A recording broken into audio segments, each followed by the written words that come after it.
الله وكفى وسلام على عباده الذين اصطفى أما بعد قال الله تعالى في كلامه المجيد وفي فرقانه الحميد أعوذ بالله من الشيطان الرجيم إن أول بيت وضع للناس للذي ببكة مباركا وهدى للعالمين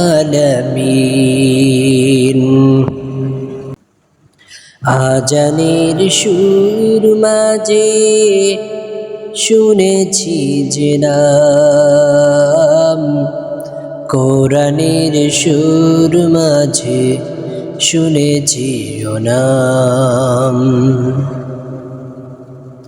ও নামে এত জাদু এত মধুময়, ও নামে এত জাদু এত মধুময়, ও নাম নিয়ে ফুল সুরভি চরায়। হে রসুল নবীজি তোমার, হে রসুল নবীজি তোমার।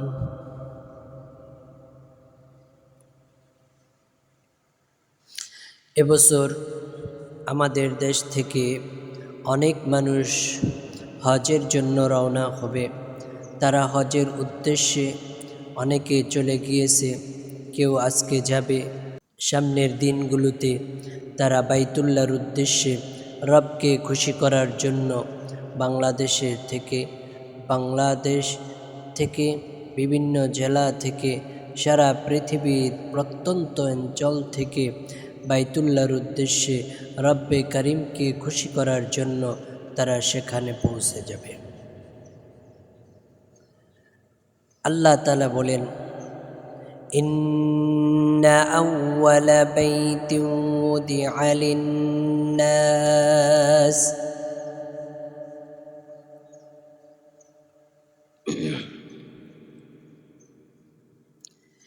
ইন্না আউওয়ালা বাইতিন উদিআ লিন্নাস লাল্লাযী বিবাক্কাতা মুবারাকাও وهدى للعالمين। আমি প্রথম ঘর বানাইলাম। কিভাবে? এই জিনিসটা সারা পৃথিবীর মধ্যে মধ্য স্থান হলো বাইতুল্লাহর নিজ স্থান। এই স্থানটা সারা পৃথিবীতে পানি টলটল করত। এই স্থানের মধ্যে আল্লাহ তাআলা কুদরতিভাবে সুন্দরভাবে এই স্থানটাকে নিচু করে দিলেন। আর সেখানে নিচু হওয়ার ফলে ওই স্থানে আল্লাহ তাআলা কুদরতিভাবে সেই জায়গার মধ্যে পানি জমতে জমতে ফেনায় পরিবর্তন হলো। সেই ফেনা জমতে জমতে একটা সময় মাটিতে পরিণত হলো। সেই মাটি আস্তে আস্তে করে সারা পৃথিবীর বিভিন্ন স্থানে এত সুন্দর করে সেই জায়গার মধ্যে মাটি পরিবর্তন হয়ে আজকে পৃথিবীর বিভিন্ন স্থানে দেশে বিভক্ত হয়ে গিয়েছে। এই স্থানটার মধ্যে একটি কিবলা বানানো হয়। এই স্থানটার মধ্যে সর্বপ্রথম কিবলা তৈরি করেন ফেরেশতারা। সকল ফেরেশতাদেরকে আল্লাহ তাআলা কুদরতিভাবে এই ফেরেশতা দিয়ে বাইতুল্লাহটাকে তৈরি করেন। দ্বিতীয়বার হজরতে আদম আলাইহিস সালাতু ওয়াসসালাম, তৃতীয়বার হজরত শীশ আলাইহিস সালাতু ওয়াসসালাম, চতুর্থবার হজরত ইব্রাহিম আলাইহিস সালাতু ওয়াসসালাম, পঞ্চমবার আমালিকা গোত্র। এইভাবে 10টা সম্প্রদায় এই বাইতুল্লাহটাকে পরিবর্তন করে আজকে এভাবে আসলো। তারপর 6 নম্বর জুরহাম গোত্র, 7 নম্বর কুরাইশ, 8 নম্বর হাজ্জাজ ইবনে ইউসুফ, 9 নম্বর জুবাইর, এইভাবে পরিবর্তন করেছে। তবে কুরাইশদের পরিবর্তন, তারা মসজিদটাকে নতুনভাবে তৈরি করল। এত সুন্দর করে তৈরি করবে, এত সুন্দর করে বাইতুল্লাহটাকে পরিবর্তন করে নতুন করে সাজালো। তারা সুন্দর করে এই মসজিদটাকে নির্মাণের জন্য দক্ষিণ সাইডটাকে একটা গোত্রকে দিলেন, পূর্ব সাইডটাকে একটা গোত্রের মধ্যে ভাগ করে দিলেন, প্রথম পশ্চিম সাইডটা একজন গোত্রকে ভাগ করে দিলেন। ভিন্ন ভিন্ন গোত্রের মধ্যে এভাবে সব কিছু ভাগ করে দিলেন। কে কখন কোন কাজ করবে সব কিছুকে একটা লিস্টি করে দিলেন। বন্ধু, তোমাদেরকে বলি, বাইতুল্লাহর কাজ এভাবে চলতে লাগলো। চলতে চলতে চলতে লম্বা সময় সেখানে পার হয়ে গেল। বাইতুল্লাহ তৈরি হয়ে গেল। এক একটা সুন্দর করে সবাই করলো। করার পর সেখানে যা যা প্রয়োজন সবাই সেই জিনিসটাকে সুন্দর করে আঞ্জাম দিল। এখন পরিস্থিতিটা এমন হবে, সবাই সব কাজ করেছে।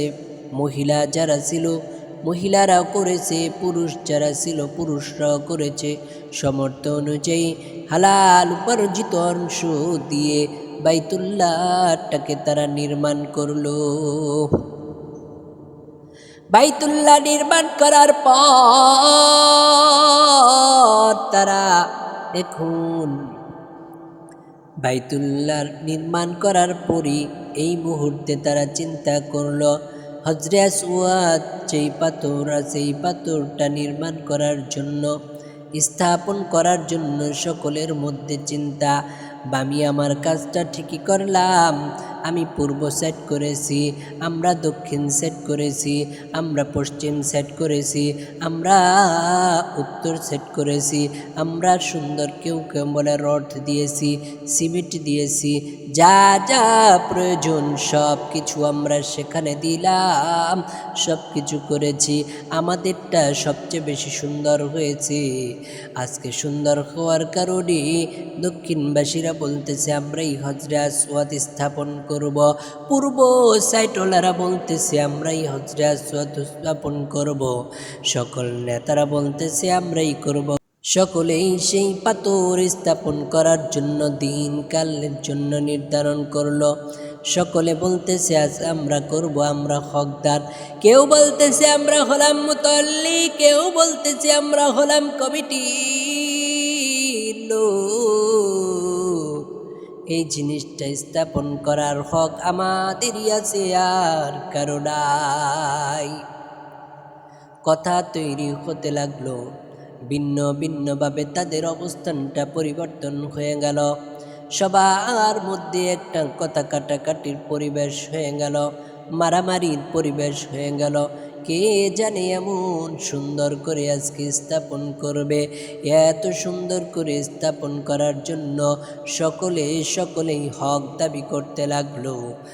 এমন সময় বন্ধুরা, তুমি কি জানতে পারবা, সকলের মধ্যে ডিসিশন হলো আগামীকাল যে ব্যক্তি সর্বপ্রথম বাইতুল্লাহর ভিতরে প্রবেশ করবে, ওই ব্যক্তিটাই, ওই দলটাই সর্বপ্রথম যারা প্রবেশ করবে তাদের হাতে সুন্দর করে ওই হজরে আসওয়াদটাকে স্থাপন করা হবে।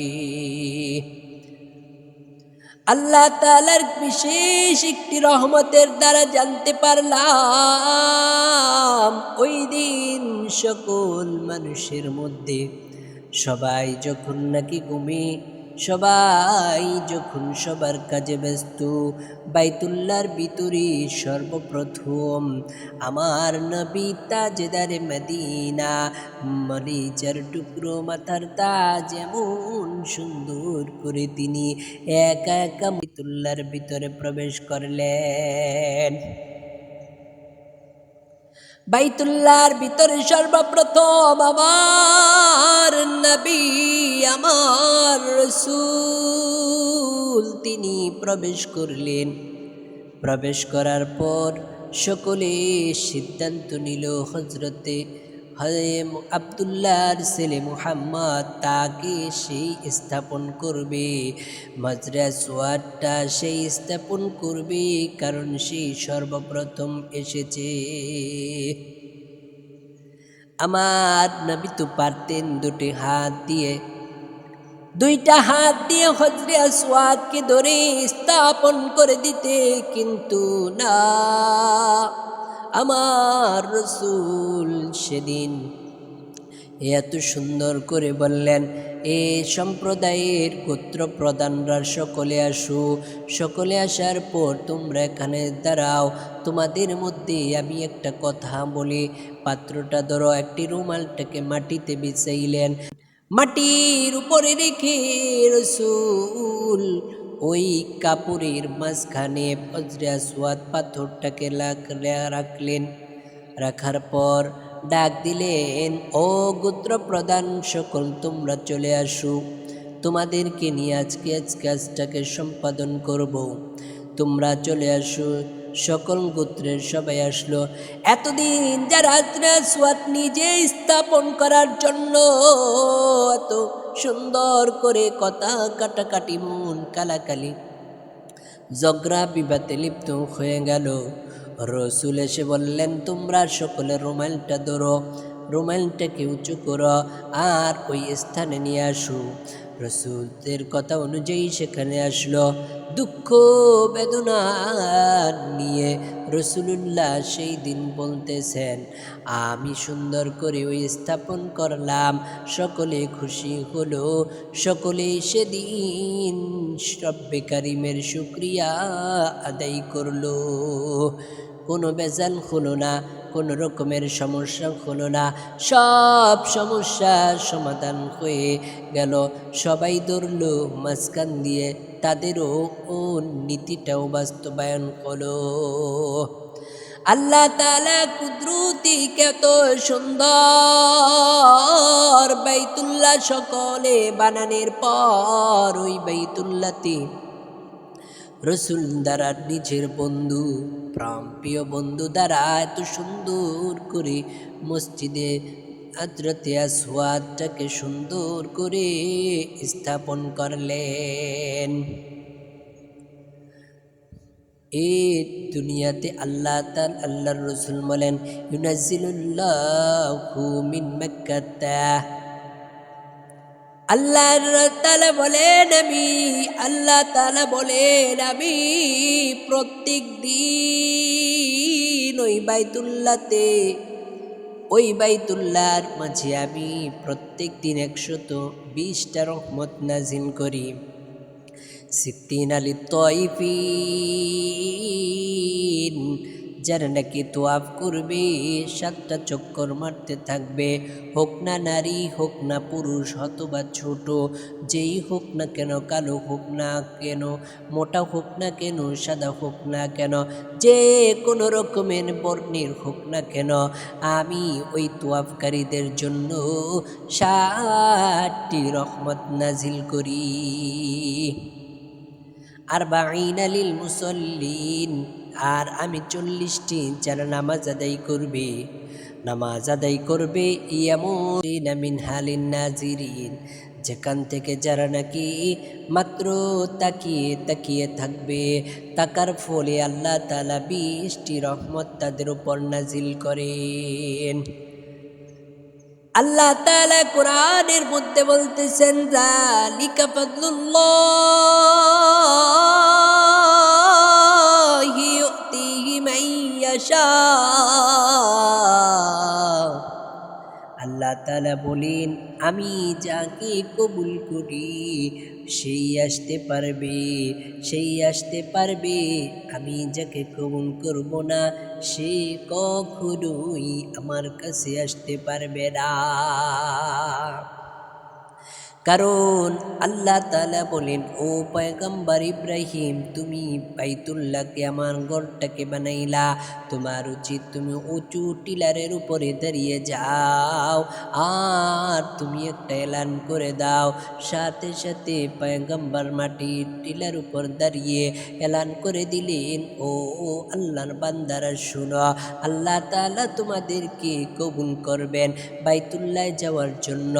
যে যে ওই দিন লাব্বাইক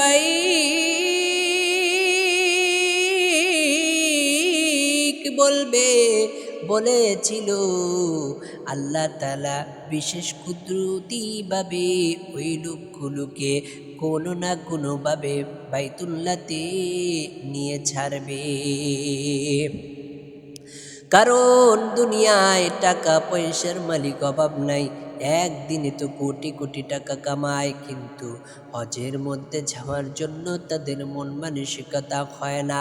দেখবেন আপনার কোটি কোটি টাকা কামানেওয়ালা হজ করতে পারে নাই, এখনো বাইতুল্লাহতে যাওয়ার তৌফিকটুকু হয় নাই। তাই তো মনের আশা ভরসা নিয়ে বলতে চাই, আল্লাহ তুমি আমাদেরকে কবুল করো। আল্লাহ আমাদের বাংলাদেশের সকলকে উপস্থিত যারা আছে এদেরকে তুমি একটিবার হলেও, ও মালিক একটিবার হলেও, মালিক রে একটিবার হলেও তুমি বাইতুল্লাহ যাওয়ার তৌফিক দিও।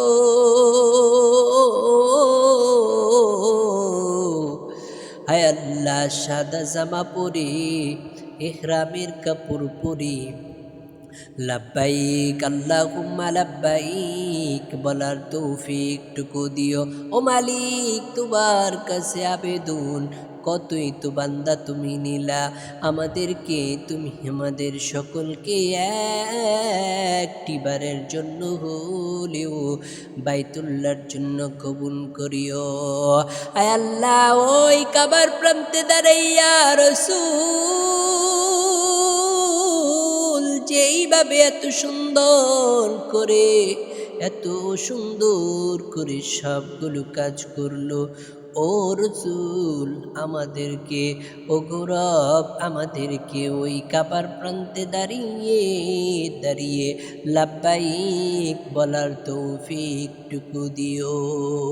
মালিক, ওই কাবার প্রান্তে দেখলাম কত কালো মানুষকে তুমি নিলা, কত রকমের সাদা মানুষকে নিলা, কত রকমের কত বর্ণের কত ভাষার মানুষকে কাবার প্রান্তে তুমি ঘুরাও রে মালিক। একটিবারের জন্য হলেও তুমি আমাদেরকে নিও, কারণ তুমি তো বলেছো যালিকা ফাদলুল্লাহি ইউতিহি মান ইয়াশা, আমি যাকে আমার ফজল ও করম দিয়ে নজের জন্য নিব তারাই সেখানে আসতে পারবে।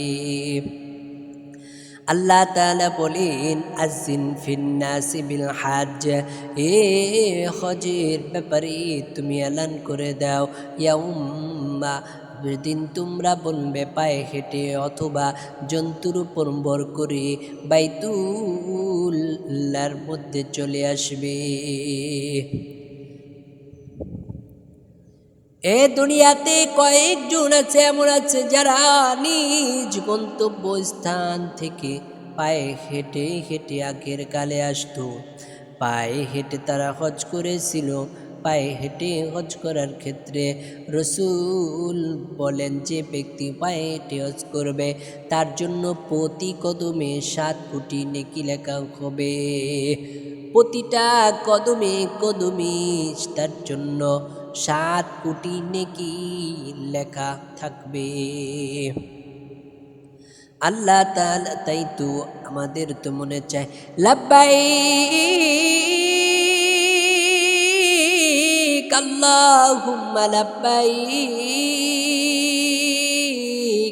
ইন্নাল হামদা ওয়ান নি'মাতা লাক লা শারীকা লাক লাব্বাইক আল্লাহুম্মা লাব্বাইক লাব্বাইক আল্লাহুম্মা লাব্বাইক লাব্বাইক আল্লাহুম্মা লাব্বাইক লা শারীকা লাক ইন্নাল হামদা ওয়ান নি'মাতা লাক লা শারীকা লাক লাব্বাইক قال رسول الله صلى الله عليه وسلم من حج لله فلم يرفث ولم يفسق ولدته كأمه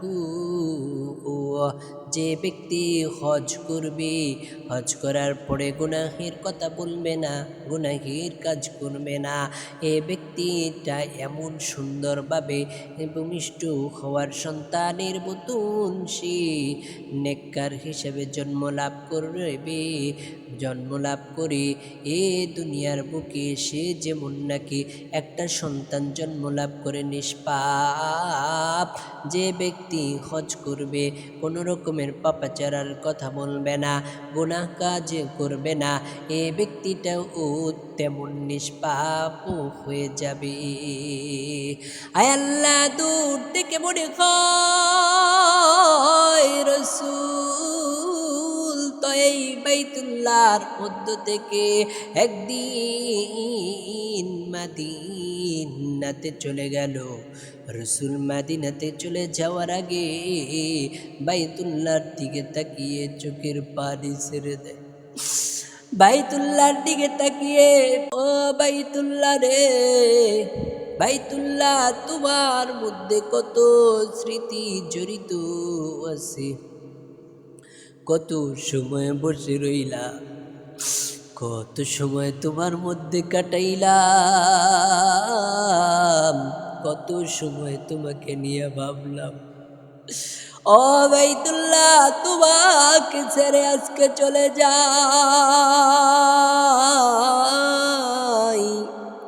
ও মক্কা নগরী,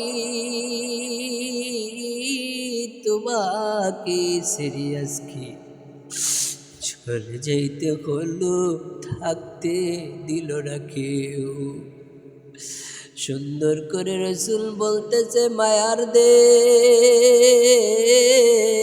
বাবার দেশ, রইতে পারলাম না, থাকতে দিল না কেউ, কিমানটা কেউ আনলো না। এ বাইতুল্লাহ তুমি তাকিও।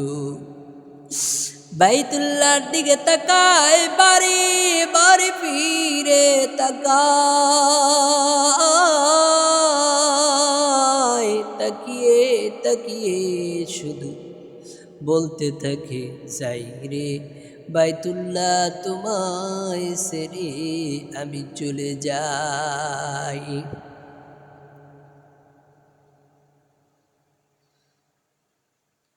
قال رسول